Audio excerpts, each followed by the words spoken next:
copious amounts of cheese smeared across every book. Old is new is the tagline for two games that I'm writing. One's called O.L.D, and it's a medieval fantasy game, and the other one is called N.E.W, and that is a sci-fi far future game. So N.E.W is one of the two games that I'm writing. I have it here. This is the initial manuscript, about 90 pages. In this game, it's a sci-fi future game where players take on the role of, say, scientists, bounty hunters, starship captains, possibly psychops, detectives in the far future, or a million other different careers which are available to characters in the far future. O.L.D is sort of in the medieval fantasy vein of AD&D 1st and 2nd edition, or Warhammer Fantasy Roleplay, but with some more sort of modern aesthetics to the rules. It's a fairly solidly crunchy medieval fantasy game. It includes wizards, barbarians, thieves, warriors, yeah, all the usual sort of fantasy aspects that you'd expect. It has its own magic system, which is largely based on EM Publishing's Elements of Magic supplement for D&D, which we produced about a decade ago now. So the way both games are structured is that a character will sequentially take a number of careers. So he might start off as a farm boy and maybe join the town watch and learn some fighting skills. Maybe he'll learn a few sort of leadership skills while he's doing that, get promoted to sergeant, and then maybe he'll start adventuring and become a mercenary. There are definitely dinosaurs. Both O.L.D and N.E.W are completely compatible. What that means is, and what I wanted right from the start, is that if you have, for example, a wizard or a barbarian in O.L.D, you could put him on a starship and have him fighting, you know, aliens or you know, psychops or something. Alternatively, you could have, I don't know, an away team on a starship, or you could have a group of temporal investigators from the future, or maybe some scientists or field scientists or archaeologists from the future have discovered an ancient planet which, I don't know, maybe has dragons and magic and wizards on it, so the whole lot completely interacts. The career paths are a fundamental part of the system in both O.L.D and N.E.W, and you could theoretically exchange careers between each. You could have a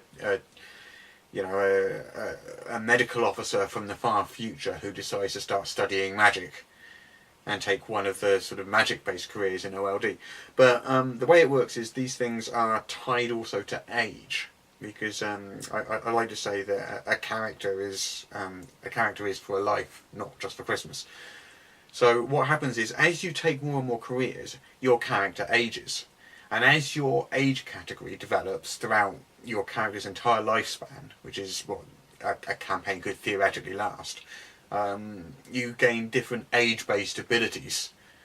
It is very easy to play a one-shot, either with pre-gens or with characters which you've quickly generated yourself, so which you could play at a convention, for example, in 4 hours, or just, you know, one evening.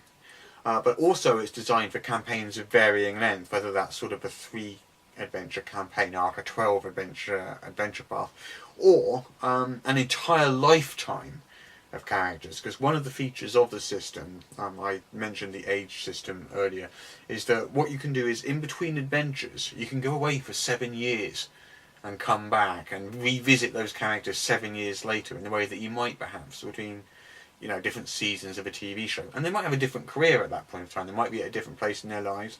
They might be doing a different thing. You know, for example, you know, your character might have been a starship captain, and maybe now he's a novelist, or maybe now he's a miner, or maybe he's a mercenary, or he's something entirely different, or he's been promoted and he's an admiral now, or something like that. Psionics. Say it again. Psionics. Say it again. Psionics. Okay, well, the inspirations for N.E.W, I think they probably started off when, back in the 1980s, I played the Star Trek role-playing game, which is here, which is not in print anymore, and my gaming group revisited it a few weeks ago.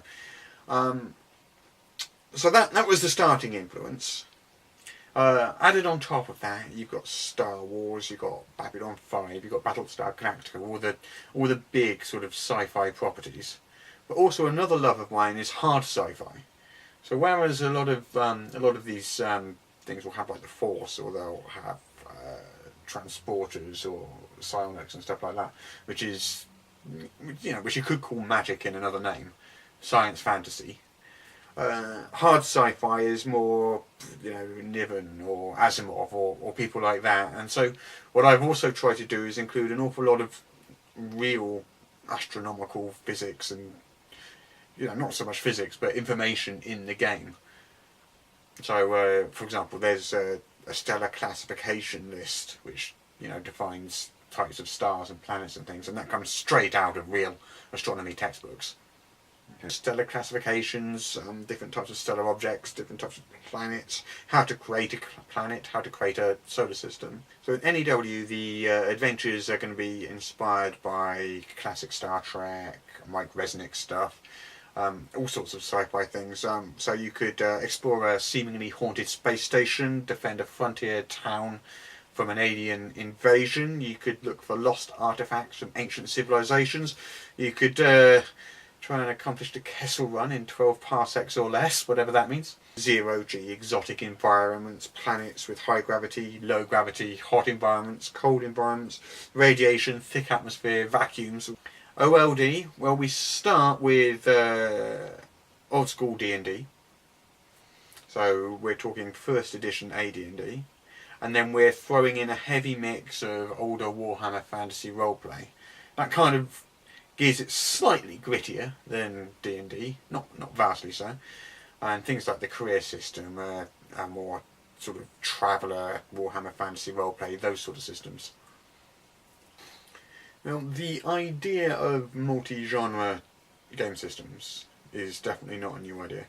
There have been loads of them. There's obviously the D20 system in the last decade, but there's been GURPS and there's been lots and lots of games that do that. So it's not a new idea. This is just my take on that idea and how I'd like to see it working. Russians and Chinese are battling over Jupiter's moons, or is it an entire galaxy? Is it part of a galaxy, like say Star Trek, or is it the entire universe and thousands of galaxies, like Doctor Who? I think probably a dragon, because it's like a dinosaur that can breathe fire. Okay. Bonus adventures will be available as part of the content if certain stretch goals are made. So I'm writing O.L.D and N.E.W at the same time. Here in front of me I have N.E.W, which is currently 115 pages. I think this is going to exceed 200 pages. I've got the core system pretty much down, although that needs a bit of tweaking. So what I'm currently adding at the moment is things like careers and equipment, psionic powers and things like that. And on the O.L.D side I'm adding magic spells and, again, careers and equipment and things like that. No, for God.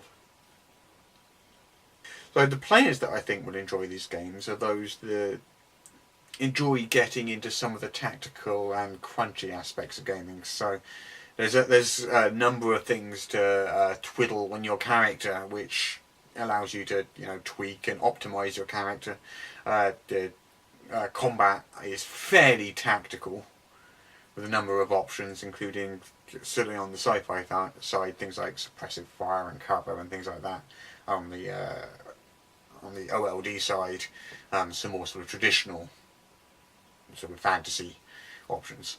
For GMs, it's definitely designed towards those GMs who like to create their own setting, who like to have a good control over various dials to sort of tweak the sort of various aspects and details of their setting.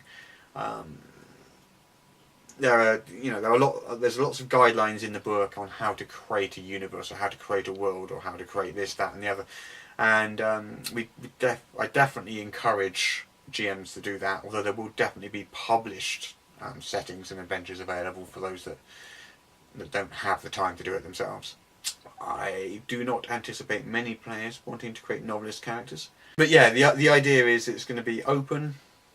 Other people will be able to write for it. If they make loads and loads of money off their compatible adventures or settings, then that's fantastic.